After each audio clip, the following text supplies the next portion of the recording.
Jadi persoalan adalah yang kita saksikan hari ini. Jual beli titik itu masif sekali. Ya kalau Anda tidak siap dengan 300 sampai 500 juta ya siap-siap Anda untuk dapat titik gitu. Negara berdagang, institusi negara berdagang dengan rakyat. Seluruh Sulawesi, Maluku Utara, Papua, ya jangan paksa makan daging dong, ayam dong. Orang di situ berlimpah produksi ikan kok. Ikan, tidak perlu juga harus makan nasi. Kalau itu janji kampanye presiden, Oke. maka harus dimasukkan dalam kebijakan pemerintah. Begitu terpilih dimasukkan ke kebijakan pemerintah. Iya. Begitu kebijakan pemerintah maka dibuat undang-undangnya. Maka rigid undang-undangnya. Hari ini undang-undangnya belum ada. Tidak ada. Kalau bermain ini dampaknya ini. Masuk penjara ini. Akibatnya begini. Iya, iya. Jadi orang bekerja berdasarkan ada. Tujuannya cuma satu. Bagaimana agar ini berjalan baik. Karena ini uang negara. Uang negara, betul. Semua peduli. Iya. Kita tidak ada bilang ini tidak bagus.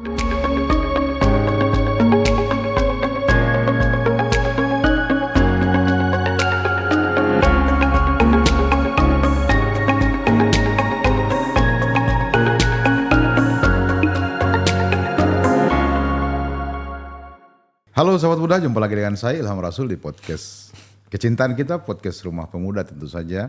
Podcast yang selalu bahas masalah-masalah sosial kemasyarakatan, masalah-masalah kebangsaan.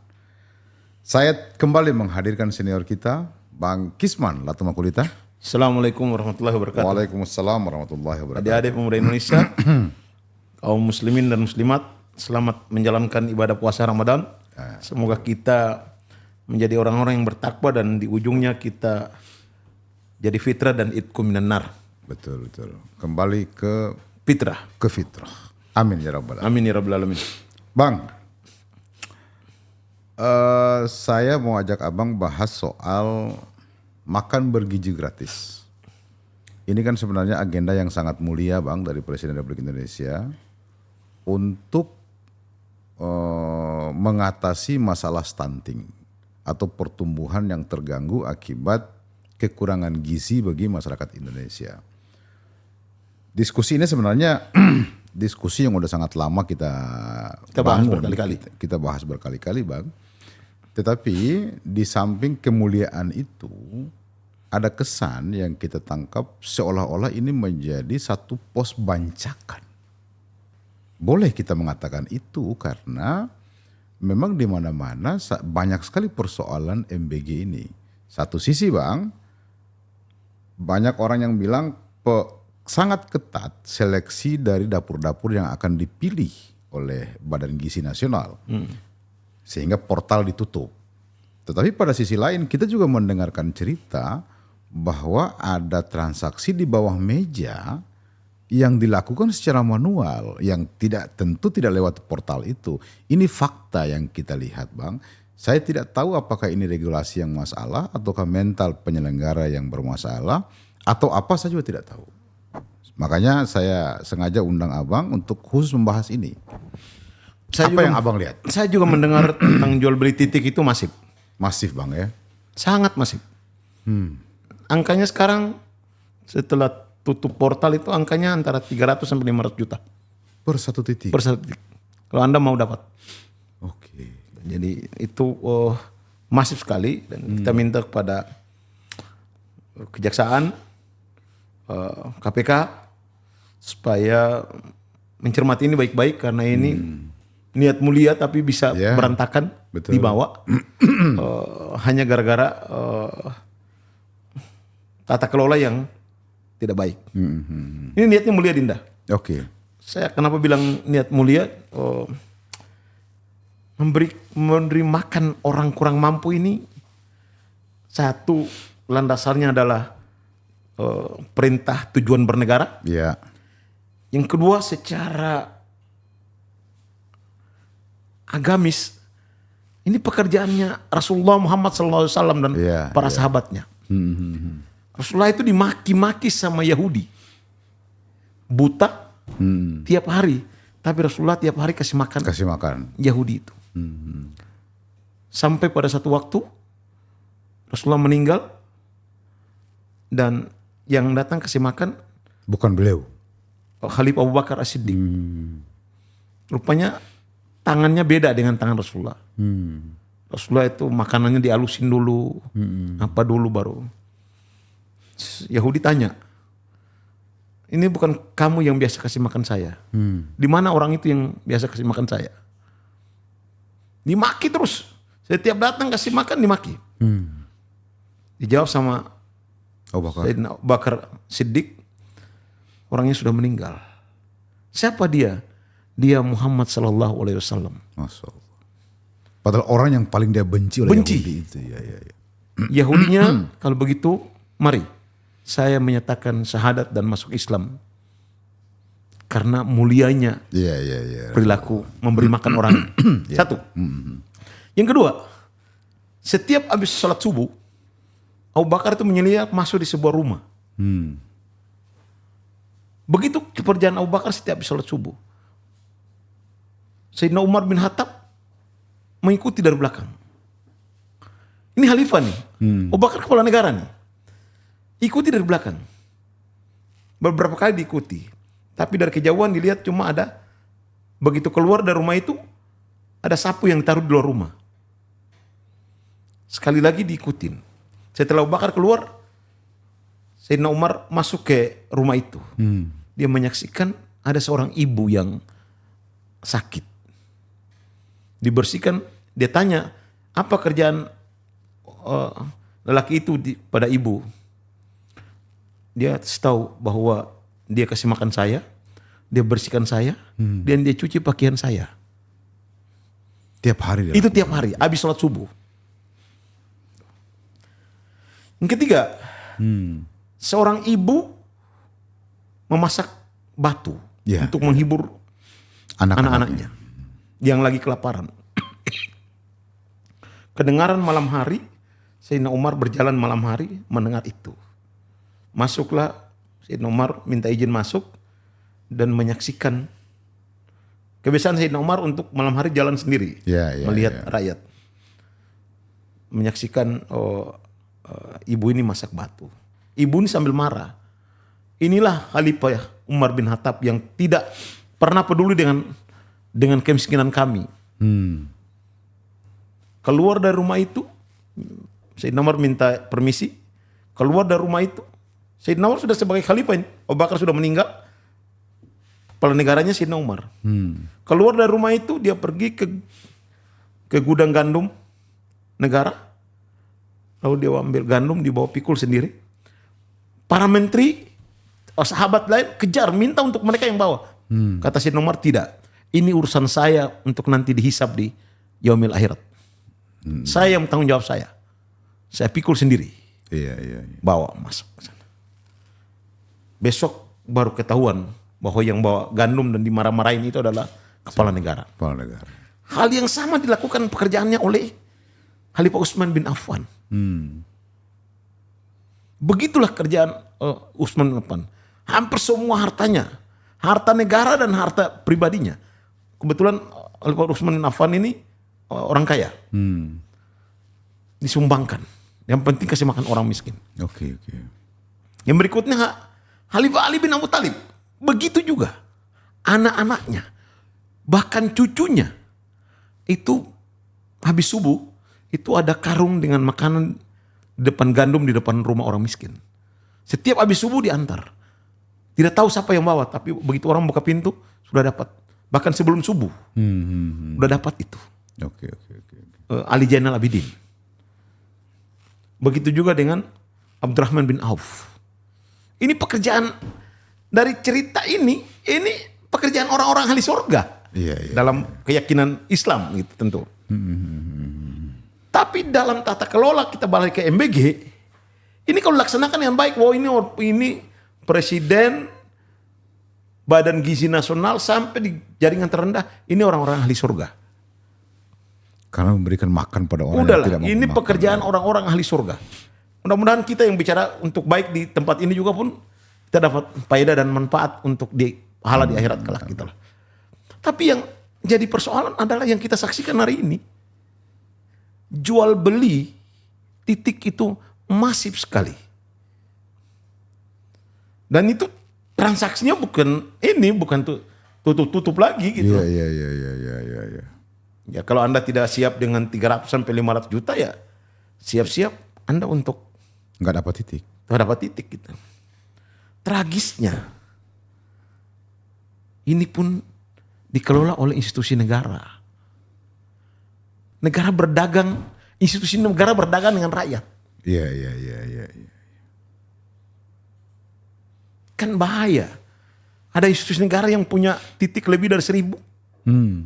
Kalau pendapatannya 3.000 kali 24 hari, ya sekitar 9 juta per bulan. Satu titik. Satu titik. 9 juta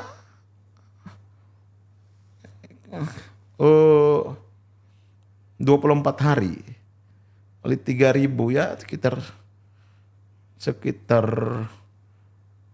2 kali 3 6 7 juta lah. 7 juta. 7 juta.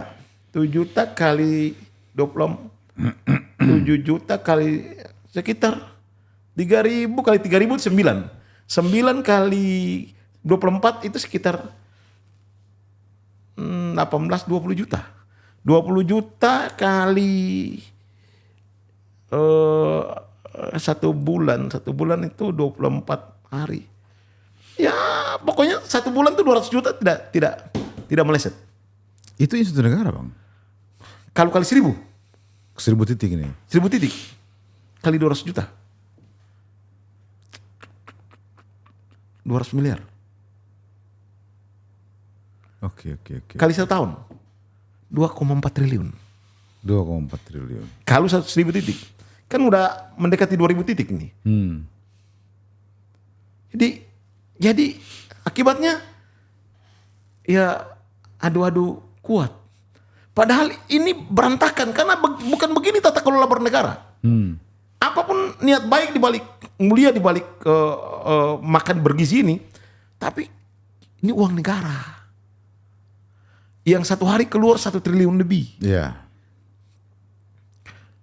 Negara tuh mengatur tentang yang namanya pengadaan barang dan jasa. Hanya 2 instrumen di sana yang berlaku.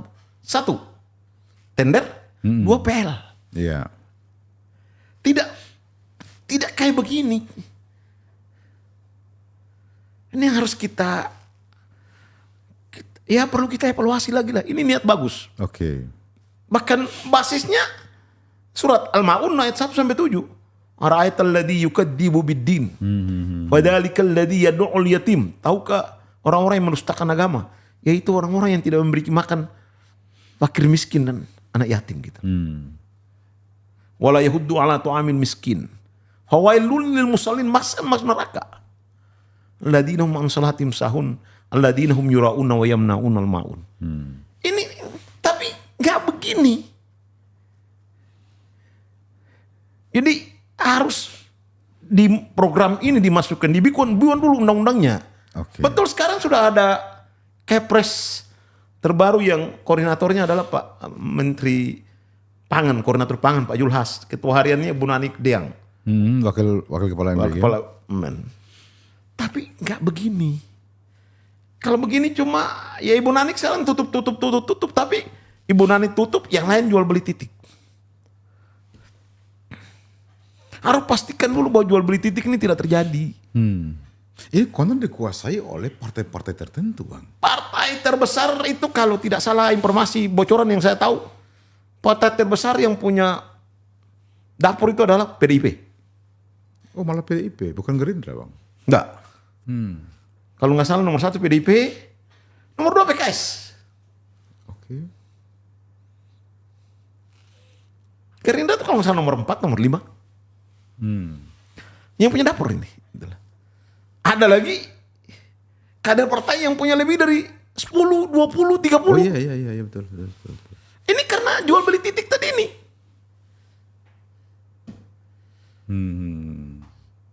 Setelah website tutup, negosiasinya under table.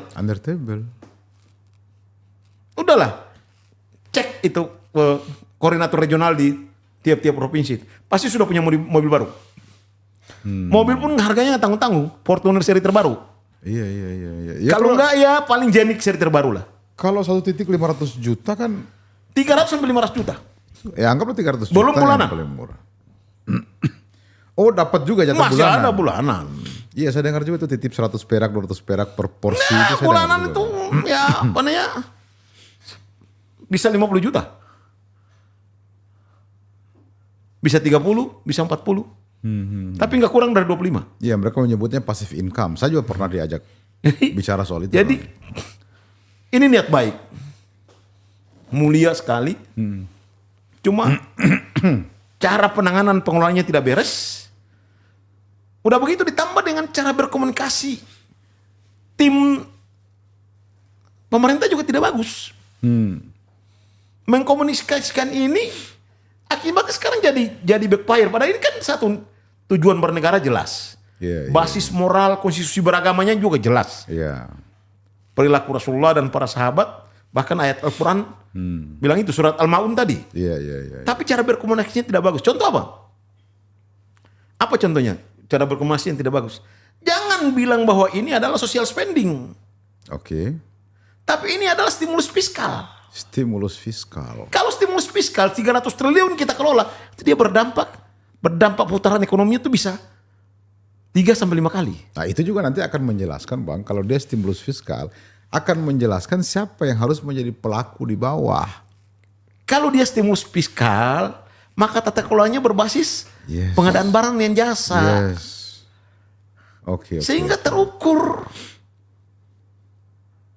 Kalau tidak, bayangkan, ada 60 juta anak telur satu hari. Butuh ayam, satu ayam memproduksi 7 telur. Berapa itu? Bagi itu sekitar 15-20 juta ayam. Ayam. Ada di range itu. Bayangkan pengadaan ayam 15-20 juta. Iya, iya, iya. Dampak ekonominya seperti apa? Pakannya bagaimana? Iya, iya. Makanya Pak Presiden udah benar dorong BGN untuk bikin pabrik pakan. Iya. Ini baru ayam sama telur. Oke. Sayurnya bagaimana? Iya. Tapi, nah ini tapi, jangan paksakan orang-orang di Indonesia Timur, NTB, NTT, Sulawesi, Maluku, Papua, makan daging dong. Ikan. Iya, iya, iya. Sehingga kebutuhan, kan BGN ini, Dinda Ilham, Iya, iya, iya. tujuan Presiden satu, menghidupkan ekonomi masyarakat di paling depan di desa. Yang kedua, supply chain yang selama ini kalau bahasa kredit itu hanya 5.700 triliun didapat oleh 60 kepala keluarga. Mereka ini juga yang menguasai supply chain ke bawah. Iya. Sehingga supply chain itu kebutuhan, kan kalau dia itu stimulus fiskal Dinda Ilham. Iya, iya. Maka kebutuhan daripada BGN itu diambil dari masyarakat yang ada di situ. Iya. Jangan diambil di luar dari situ gitu loh. Kalau tidak ada di situ baru ambil keluar. Ambil keluar. Untuk itu daerah di mana contoh model Indonesia Timur, NTT, NTB, seluruh Sulawesi, Maluku Utara, Papua, ya jangan paksa makan daging dong, ayam dong. Orang di situ berlimpah produksi ikan kok. Ikan tidak perlu juga harus makan nasi. Iya. Bisa singkong, bisa ubi. Bisa singkong, gitu kan. bisa ubi. Ini yang ya hentikan dulu lah jual beli titik dulu lah. Oke, saya highlight di situ, Bang. Hentikan dulu, berhenti dulu jual beli titik dulu. Oke, saya highlight dulu itu. BGN menganggap ini adalah social spending, bukan stimulus fiskal. Karena begini, kalau BGN ini tidak memahami ini sebagai bentuk stimulus fiskal, kan tidak ada gunanya BGN datang, hadir. Kan cukup Menteri Sosial kalau itu bentuk bantuan sosial pemerintah. Social spending. Iya kan, kalau social spending. Apa yang kurang dari BGN ini, Bang? Apakah mereka memang lahir tanpa regulasi yang kuat atau Gini, bagaimana? Dinda Ilham. Kalau itu janji kampanye presiden, Oke. maka harus dimasukkan dalam kebijakan pemerintah. Begitu terpilih dimasukkan ke kebijakan pemerintah. Iya. Begitu kebijakan pemerintah maka dibuat undang-undangnya. Iya. Maka rigid undang-undangnya. Hari ini undang-undangnya belum ada. Tidak ada. Ini persoalannya gitu loh. Berapa lama sih butuh buat undang-undang kayak begitu? 1 bulan juga jadi kok gitu. Iya. Tapi pagarnya adalah undang-undang. Iya. Semua sanksinya jelas juga di undang-undang juga. Iya. Kalau bermain ini dampaknya ini. Masuk penjara ini. Akibatnya begini. Iya. Jadi orang bekerja berdasarkan ada. Betul ini niat mulia. Balik lagi ya. Tidak ada kita persoalkan niat mulianya. Iya. Sandaran konstitusinya sangat jelas. Melindungi segenap bangsa dan seluruh tumpah darah. Iya. Memajukan kesejahteraan umum. Ini masuk di sini. Kesejahteraan umum ini. Sejahtera ini. Nah standar moral agamanya tadi itu. Iya, ayat Al-Quran tadi surat Ma'un ayat 1 sampai dengan 7. Lalu dilakukan sendiri oleh Rasulullah Muhammad SAW. Sahabatnya Khalifah Kepala Negara Abu Bakar As-Siddiq. Iya, Umar bin Khattab. Usman bin Affan, Ali bin Abu Talib dan anaknya dan cucunya sampai dengan cucunya Ali Zainal Abidin, anaknya Sayyidina Hasan bin Abi Talib bin Ali, Abdurrahman bin Auf, orang-orang yang mau seluruh makanan yang ada di rumah itu dikasih makan orang tidak mampu. Iya. Bahkan bawa sendiri seperti yang dilakukan oleh Ali Zainal Abidin. Nah ini kan mulia. Iya. Cuma di tengah kemuliaan ini ada yang mau menumpang. Akibatnya jadi berantakan seperti saat ini. Iya, bukan hanya Langkah yang dilakukan Bu Nanik Deang udah benar. Berhentikan ini, tutup ini. Dia bagian investigasi dan penindakan udah benar. Tapi kalau di tempatnya kalau misalnya seperti Sony Sanjaya, jual beli titik ini tidak di Sony Sanjaya itu siapa?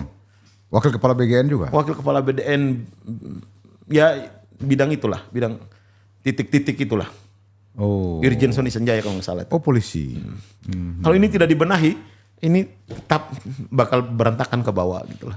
Nah, kita khawatirkan ini bagi pihak-pihak yang kurang setuju dengan BGN bisa menjadi backfire. Ya. Nah, seakan-akan ini program tidak bagus. Ya. Padahal ini program sangat bagus. Tadi standing konstitusinya jelas, standing moral keagamaannya jelas. Oke. Terus bagian daripada memotong supply chain yang selama ini dikuasai oleh Pihak-pihak tertentu oleh cuma 60 kepala keluarga itu. Kalangan terbatas. Nah, lalu menghidupi ekonomi lapisan bawah, tapi jangan dibaca sebagai social spending dong. Iya. Hai para bapak-bapak pimpinan BGN, ini bukan social spending. Cerdas sedikitlah cara berkomunikasi. Ini stimulus fiskal. Stimulus fiskal. Stimulus fiskal itu bicara tentang dampak yang ditimbulkan. Ya kan juru bicara presiden kalau nggak salah tenaga ahli utama di itu presiden udah menyampaikan bahwa akibat dari program MBG ini telah menciptakan ratusan ribu bahkan jutaan lapangan pekerjaan. Sudah 1 juta lebih tenaga pekerja. Ya artinya kan dia lebih melihatnya dari stimulus fiskal kan? Gitu loh Bang. Sudah 1 juta lebih tenaga kerja. Orang yang berdampak langsung ada 60 juta anak lebih sudah tercover. Iya. Tapi jangan ini jadi aji mumpung. Iya. Masa bulan puasa juga anak-anak dikasih makan gitu loh. Ya, jangan Nggak juga mendidik mereka juga secara moral juga gitu loh. Betul. Dengan alasan makanan kering gitu loh.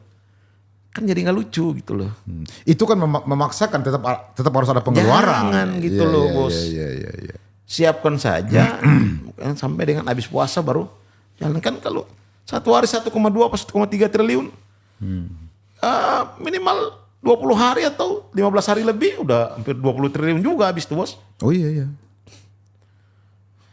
Ini nggak perlu lah. Gitu lah. Ya harus kalau dia itu stimulus fiskal maka kadarnya terukur. Oke.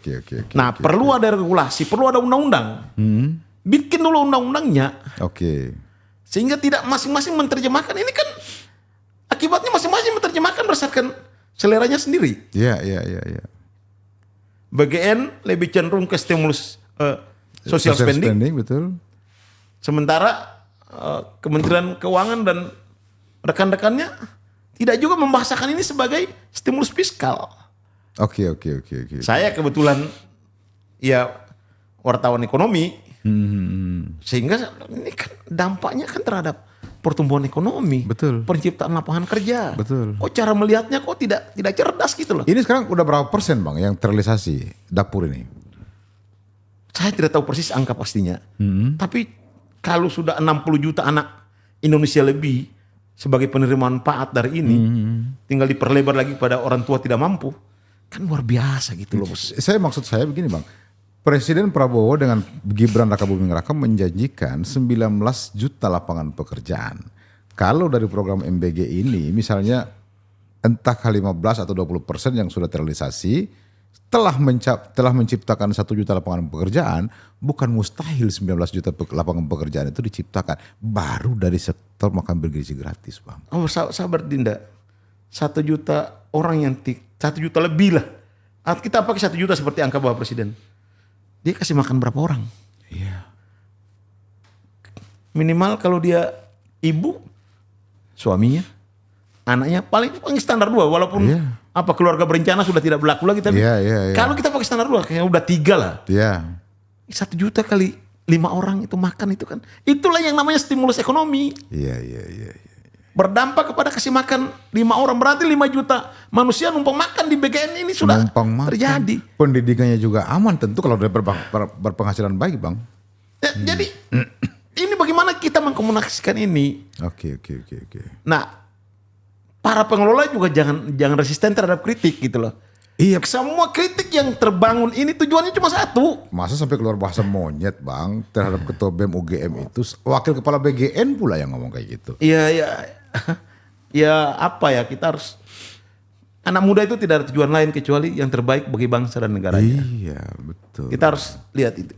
Kita ini di zaman Pak SBY kita kritik keras. Pak SBY oke, fine. Banyak teman-teman kita sampai masuk penjara apa segala macam. Di era Pak Jokowi juga kita kritik keras. Semua masukan dan kritik yang masuk hari ini tujuannya cuma satu, melihat bagaimana agar tata kelola ini menjadi baik. Karena fakta buktinya Budeang banyak yang ditutup itu, udah berapa ribu yang ditutup sama Budeang. Oh, ditutup sama Budeang. Tiap hari tuh, hampir tiap hari ada di daerah tuh. Meriksa ini tidak beres ditutup, meriksa ini tidak beres ditutup. Artinya kan ada yang tidak beres gitu lah. Iya. Nah, kritik yang muncul tujuannya cuma satu, bagaimana agar ini berjalan baik. Karena ini uang negara. Uang negara, betul. Semua peduli. Iya. Kita tidak ada bilang ini tidak bagus. Kalau ada yang menyamakan itu dengan uangnya anak-anak sekolah, tidak ada yang terpotong dari uangnya orang-orang sekolah kok. Ini efisiensi di kementerian lain. Iya. Kementerian Pendidikan tidak kena di situ. Iya. Nggak berkurang kok 20% sesuai amanah undang-undang itu kan. Termasuk juga transfer keuangan pusat daerah. Yang kalau didorong ke daerah dipakai untuk proyek-proyek yang nggak ada manfaatnya. Iya. Cuma bikin-bikinan aja gitu lah. Nah ini kita harus buka ruang. Pemerintah harus buka ruang seluas-luasnya untuk dikritik. Iya. Tujuannya cuma satu, untuk lebih baik kok. Cuma para pemimpin juga harus, ya terutama kepala BGN dan beberapa wakil ketua itu berperilaku jangan hedon juga gitu loh. Kasih makan orang, tapi kalau hedon main golop, mudah-mudahan tidak benar. Itu juga tapi kalau kabar yang saya berharap tidak benar. Tapi kalau benar kabar kalau sekali pimpinan BGN main golop itu ya antara 300 sampai 500 juta. Wow. Dengan segala fasilitas di lapangan golop yang tersedia. Ya enteng lah Bang, kan cuma 1 titik itu 300 juta. Jadi iya 1 titik ya. 1 titik ya. Artinya dugaan kita belum menjadi benar gitu. Belum kan. Ribuan titik gitu lah. Bagaimana dengan ribuan titik? Itu ini juga harus ya ini pekerjaan mulia. Ya. Sesuaikanlah dengan pekerjaan mulia itu dengan ini gitu loh. Ya kalau saya juga hobi main golf, tapi kan saya bukan orang pemerintah gitu loh. Iya. Tapi kalau udah begitu ya dirubahlah karakternya itu dan lebih banyak buka diri. Oke. Belum lama, alhamdulillah, wakil kepala BGN Bu Nanik Deang ketemu dengan para pemimpin redaksi, buka-bukaan kritik, buka-bukaan. Oh itu yang fair. Ayo silakan kritik. Baru Bu Nanik Deang jelasin. Oke. Tanggal 30 Januari kalau nggak salah itu. Itu di Hotel Saripan Pasifik saya hadir. Tak kritik keras-kerasan di situ. Oke. Kebetulan Bu Nanik dia basisnya wartawan. Ya. Jadi oke, kita bicara sebagai wartawan. Bu Nanik hari ini adalah Wakil pemerintah gitu kan. pemerintah. Ayo kita buka-bukaan mengkritik. Jadi jangan juga melihat kritik itu benci dan ini enggak juga gitu loh. Bahaya banget. Dan saya yakin ya, saya hakul yakin lewat kesempatan ini saya bilang Pak Prabowo tidak alergi terhadap kritik Ketua BEM UGM. Iya. Bukan ciri Pak Prabowo. Hakul yakin saya percaya betul bahwa bukan ciri Pak Prabowo dan lingkaran Pak Prabowo untuk resisten terhadap kritik dari si Tio ya. Ketua Ketua BEM UGM. Saya lihat ada ya pihak-pihak yang tidak nyaman dengan situasi saat ini untuk mengkapitalisasi Ketua BEM UGM untuk mengkritik Sekarang pemerintah. itu Bang, sekarang itu ada framing seolah-olah program makan bergizi gratis ini menjadi agenda politik Pak Presiden untuk melanggengkan kekuasaan. Banyak yang dibuka oleh adik kita Ketua BEM UGM itu di Jawa wilayah dia itu justru Ketua Partai Gerindra yang menguasai dapur Bang. Ini mungkin harus menjadi bahan evaluasi secara internal bagi Partai Gerindra. Karena kalau perilaku masing-masing kader partai Seperti itu dan itu akan berujung pada penilaian akhir pada presidennya. kontraproduktif. Bukanlah kita terima kasih lah. Adik Ketua BEM UGM ini mau buka ini buat kita. Kita terima kasih. Betul. Kita terima kasih semua ya sebagai civil society kita. Iya. Mari kita cari penyempurnaan terus.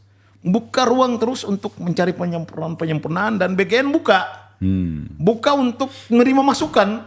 Kalau di bawah itu ada ini, buka ruang, berikan apa ya dulu tuh apa namanya kotak pos 5.000 ya di zaman Pak Harto itu. Oh iya. Jadi buka, jangan juga kita ini deh, jangan gini loh, Dinda. Pak Harto tuh dengan segala orang bilang otoriter, saya bilang tidak cocok di eranya. Oke. Saya beda dengan teman-teman civil society yang lain. Orang boleh bilang otoriter, saya bilang ya situasi ketika itu cocok gaya kepemimpinan model itu. Nah, di era Pak Prabowo ini kritik bukan hal yang perlu beliau terima kritik. Iya nggak tabu.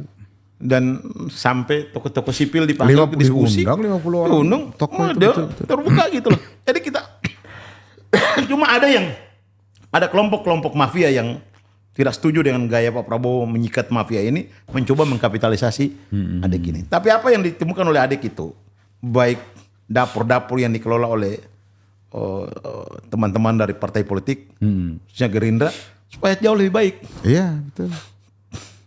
Supaya jauh lebih baik. Saya dapat kabar juga bahwa banyak juga kader-kader Gerindra yang ditutup kok. Oke. Kalau nggak salah dari Bodeng ditutup. Ditutup. Cuma itu kan Budaya karena yang- agendanya framing Bang, tidak terbuka hal yang positif itu, tapi Banyak justru yang yang ditutup. negatif yang diungkap. Banyak yang gitu ditutup, kan. banyak yang disikat. Pak Dasko juga dikonsultasikan sama Pak Budeng, tutup aja. Oke. Kalau kader Gerindra yang tidak beres tutup aja daripada nama kita jelek. Betul. Saya Bodeng cerita gitu, Pak Dasko minta tutupi kalau kayak begitu.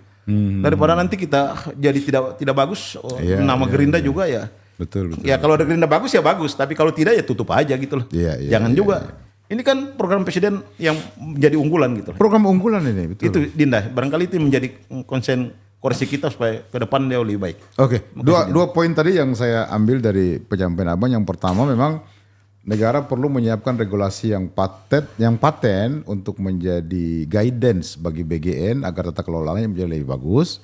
Yang kedua, partai politik seharusnya boleh terlibat di BGN, tetapi jangan jadi aji mumpung Yang di ketiga, kesempatan ini. ada yang ketiga, Yang ketiga, apa? jangan komunikasikan para petinggi BGN, jangan sampai terkesan mengkomunikasikan ini sebagai social spending. Oke, Tapi harus stimulus menjadi ekonomi. stimulus fiskal. Fiskal. Oke. Stimulus fiskal. Terima kasih banyak Bang Kisman. Satu Indonesia. Assalamualaikum warahmatullahi wabarakatuh. Waalaikumsalam warahmatullahi taala wabarakatuh.